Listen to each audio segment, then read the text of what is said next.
नमस्कार। आज हम आए हैं शहीद स्मारक और इधर विद्या संबल सहायक आचार्य जो हैं वो धरना दे रहे हैं। आइए इनकी बात जानते हैं। और विद्या संबल, आपको बता दें कि विद्या संबल योजना एक फ्लैगशिप प्रोग्राम था राजस्थान गवर्नमेंट का।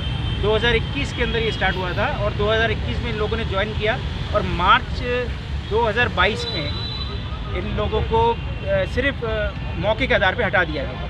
तो आप बताएं आपकी क्या समस्या है? सर, दरअसल क्या है कि राज्य सरकार ने उच्च शिक्षा में गेस्ट फैकल्टी के रूप में सहायक आचार्य विद्या संबल योजना के तहत लगाए थे। हम लोगों को 2021-22 और 2022-23 में दो योजना में लगभग 1800 सहायक आचार्यों को नियुक्ति दी गई और सभी की नियुक्ति यूजीसी एक्ट 2018 के तहत की गई। उसमें मेरिट के आधार पर जो एपीआई स्कोर है उसकी मेरिट बनाई गई थी। उस मेरिट के आधार पर सभी महाविद्यालयों के प्राचार्यों ने आयुक्तालय से अप्रूवल लेके और प्रत्येक कॉलेज स्तर पर 3-3 लोगों का पैनल बना के जो टॉपर था उसको बुलाया गया टीचिंग के लिए। 2021 में ये प्रक्रिया अपनाई गई, 2022 में ये प्रक्रिया अपनाई गई। 2023 में हमें बिना कोई लिखित आदेश के, जबकि हमें ज्वाइनिंग के समय लिखित ऑर्डर के द्वारा हमें ज्वाइनिंग दी गई थी, लेकिन कई महाविद्यालयों में 28 फरवरी 2023 को और कुछ अधिकांश लगभग जो बच गए थे जितने भी, उनमें 13 मार्च 2023 को एक मौखिक आदेश पर हमें हटा दिया गया। अब हमारे बहुत से लोगों ने, चूँकि केस भी थे कोर्ट में, हम लोगों ने वाद दायर किया तो वहाँ राज्य सरकार की तरफ से ये कहा गया था कि हम जैसे ही शैक्षणिक सत्र प्रारंभ होगा इन सबको बुला लिया जाएगा। लेकिन 1 जुलाई 2023 से शैक्षणिक सत्र प्रारंभ हो गया और BA second year, BA final year और एमए फाइनल ईयर की क्लास सुचारू रूप से स्टार्ट होगी, लेकिन पढ़ाने के लिए टीचर नहीं है। राज्य सरकार ने पिछले 4 सालों में, इस कांग्रेस की सरकार ने लगभग 310 के लगभग गवर्नमेंट कॉलेज खोले जो देहात के ग्रामीण क्षेत्र में इलाके में थे और वहाँ पर इन सहायक आचार्यों को लगाया गया। अब वहाँ लोगों में इस तरह का एक जागृति पैदा हुई कि भाई हमें जाना चाहिए क्योंकि टीचर थे। अब हमें अचानक से हटा के और 1 जुलाई के बाद भी अब सितंबर आ गया और हमें अब तक ज्वाइनिंग नहीं दी है। और बार बार हम आयुक्तालय, मंत्री, सचिव से मिल चुके हैं, लेकिन वो वही जवाब, हाँ बहुत जल्द कर रहे हैं, आज कर रहे हैं, कल कर रहे हैं, और अभी तक किसी भी तरह का एक भी व्यक्ति को कोई ज्वाइन नहीं किया है। हमारी मांग है राज्य सरकार से, जो लोग पहले लगे हुए थे, जिन संबंधित महाविद्यालय में जो लोग जहाँ काम कार्यरत थे, उन लोगों को वहीं पुनः नियुक्ति दी जाए। और इस दौरान उन्होंने एक ये किया कि हमारी जो कार्यक्रम था उसमें भी संशोधन कर दिया। इस राज्य सरकार की योजनाओं में आज तक मुझे लगता है शायद कोई ऐसी योजना नहीं होगी जब किसी का मेहनताना घटाया गया हो। अब हमारा कई तरह की उसमें काट छांट करके हमारा जो कुल था वो तो वही रखा, लेकिन उसमें इस तरह की कलाकारियाँ कर दी कि वो योजना का बिल्कुल बंटाधार कर दिया, जबकि ये राज्य सरकार की सबसे शानदार योजना थी। और हम लोगों ने उस समय वर्क किया था जब कोरोना काल चल रहा था। कोरोना के दौरान लोग घर से निकलते हुए डर रहे थे, कक्षाओं में जाने के लिए परमानेंट फैकल्टी डर रही थी, लेकिन विद्या संबल वालों ने आगे बढ़ के बच्चों को पढ़ाया और स्टेट के लिए हमने काम किया। लेकिन अब हमें फल ये दिया जा रहा है कि हमें अपमानित किया जा रहा है, जबकि इसी तरह की योजनाओं के अन्य राज्यों में, विशेषकर मध्य प्रदेश में, अभी उन अतिथि शिक्षकों को कुछ बोनस दिया जा रहा है और परमानेंट भर्ती में भी लाभ दिया जा रहा है, जबकि हमें किसी भी तरह का कोई लाभ नहीं दिया जा रहा है और हमें इवन ज्वाइन भी नहीं करवाया जा रहा है। तो हमारी राज्य सरकार से मांग है कि हमें तुरंत जितनी जल्द हो सके ज्वाइन किया जाए। मुख्यमंत्री जी से हम मिलने के तो कई बार प्रयास कर चुके, हमारा डेलीगेशन भी वहाँ जा चुका है, बस हमें अधिकारियों से मिलाया जाता है, वही चिकनी चुपड़ी बातें करके हमें रवाना कर देते हैं।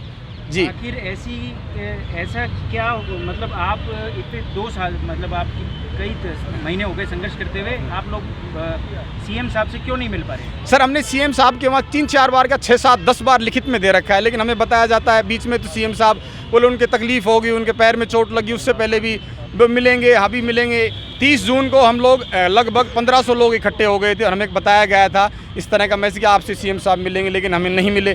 अब हम कई बार रैलियों में मिलके सीएम साहब को भी ज्ञापन सौंप चुके हैं, उनके संज्ञान में मुझे मालूम नहीं है उनको है या नहीं, लेकिन ज्ञापन कम से कम 10 बार सीएम साहब को दिया जा चुका है। ऐसी क्या वजह है कि ये प्रशासनिक अधिकारी और ये पॉलिटिकल महकमा ये इस योजना के प्रति नेगेटिव हुआ है? क्योंकि विद्या संबल योजना एक फ्लैगशिप प्रोग्राम था जो कि बहुत कामयाब था उच्च शिक्षा के अंदर, जैसे कि आप बता रहे हैं। तो आखिर क्या इसके पीछे कारण रहा है? सर, मंत्री महोदय से हमने कई बार मिले, कमिश्नर महोदय से कई बार मिले, सब लोग काम की तारीफ करते हैं, हाँ बहुत अच्छा हो रहा है, ये है, लेकिन अब वो कारण हमें भी नहीं समझ आया और इतने दिनों से हमें लटकाया जा रहा है बार बार। कोई बहुत अच्छा इस तरह से शिक्षकों के साथ इस तरह का सोतेला व्यवहार, अपमानित किया जा रहा है, वो बिल्कुल भी सही नहीं है। जबकि आज 5 दिवस है और आप ये बताएं कि 6 महीने का क्या ये जो सत्र है, सत्र 1 जुलाई से चालू हो जाता है, अब आपने बताया सितंबर में भी आपको ज्वाइनिंग नहीं दी और मेरे फरवरी या मार्च में आप लोगों को हटा दिया जाएगा, क्या 6 महीने में आप लोग कोर्स पूरा करवा पाएंगे?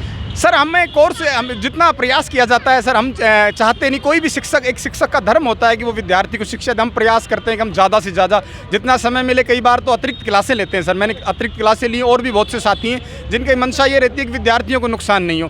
पिछली बार कोई इस तरह का ऑर्डर नहीं था, इस बार तो उन्होंने पहले ही डेट और निकाल दी हटाने की। उन्होंने अब नए ऑर्डर में वित्त विभाग के में कह दिया कि 28 फरवरी को रिलीव कर ही दिया जाएगा हर हाल में, चाहे कोर्स पूरा हो या ना हो, चाहे किसी भी तरह की कोई परिस्थितियां बने। इससे तो जो विद्यार्थी है उनका बहुत बड़ा नुकसान हो सकता है। सर बिल्कुल, ये तो राज्य सरकार को सोचना पड़ेगा, उच्च शिक्षा विभाग को सोचना पड़ेगा। और ये जो नए कॉलेजेस खोले हुए हैं जो दूर दराज गाँव में है, सोसाइटी कॉलेज जिनको बोलते हैं, उनका क्या होगा अगर इस तरीके से सरकार का रवैया रहा? सर उनमें तो बिल्कुल स्टाफ ही नहीं है, वहाँ तो एक दो कई महाविद्यालय तो नोडल कॉलेज के प्रभारी के भरोसे हैं और वहाँ लगभग हर महाविद्यालय में, जैसी मुझे जानकारी है, 7 पद सृजित होते हैं। कला संकाय का अगर वो महाविद्यालय है, अगर उसमें कॉमर्स और साइंस है तो और भी लोग ऐड हो जाते हैं। अगर एक विषय भी माने तो 7 विषयों को लेके अब वहाँ पर राजकीय महाविद्यालय से एक व्यक्ति को, किसी को नोडल से जिम्मेदारी दे रखी है या डेपुटेशन पे। अब वहाँ पर कोई क्लासें ही नहीं हो रही, बच्चों के हमें फ़ोन आ रहे हैं, बार बार मुझे कॉल कर रहे हैं, सर कब आएंगे कब आएंगे। अब जब तक राज्य सरकार कोई आदेश नहीं दे, हम किस तरह से जाके पढ़ाएं बच्चों को? इसमें बहुत ज़्यादा नुकसान हो रहा है बच्चों का सर। तो ये जो है चुनावी साल है जी, और गवर्नमेंट को अपनी योजनाओं के बारे में लेकर बहुत सीरियस रहना चाहिए कि वो सारी जो योजना है, उनकी फ्लैगशिप प्रोग्राम है खासतौर पे, उनको इम्प्लीमेंट करवा सके। अब देखना ये होगा कि सरकार और ये प्रशासनिक अधिकारी, क्या पता ये भी हो सकता है, ये बहुत बार ये देखा गया, ये प्रशासनिक अधिकारी जो है ये आगे सरकार तक बात जो है, नेता लोगों तक बात पूरी पहुंचा नहीं पाते या गलत फीड कर देते हैं। ऐसा कई बार देखा गया है, क्योंकि बहुत सारे वेस्टेड इंटरेस्ट होते हैं प्रशासनिक अधिकारियों के।